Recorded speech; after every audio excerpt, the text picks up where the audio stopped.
Manchester United mula merisik kehebatan bintang sensasi Johor Darul Takzim Arif Aiman Hanapi.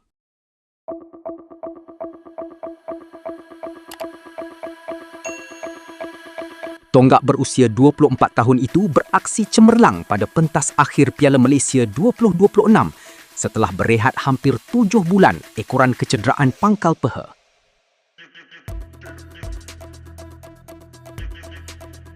Kemasukan beliau pada pertengahan babak kedua memastikan kemenangan berpihak kepada skuad Harimau Selatan apabila berjaya menundukkan Kuching City dengan keputusan 2-0 di Bukit Jalil.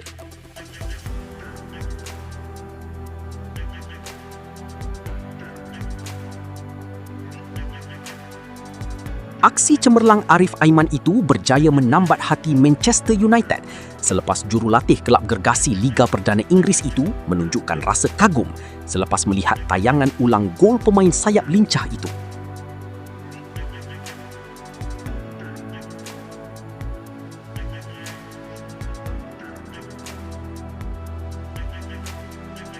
Arif Aiman kemudiannya disamakan dengan pemain bintang Manchester United kelahiran Brazil, Matheus Cunha, yang kini beraksi cemerlang bersama The Red Devils.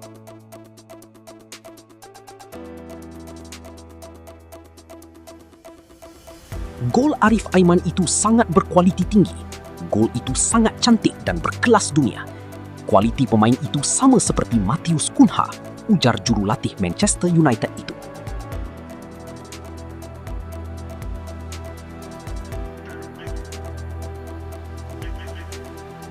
Adakah selepas melihat aksi Arif Aiman itu, pihak Manchester United berminat untuk membeli Arif Aiman daripada JDT?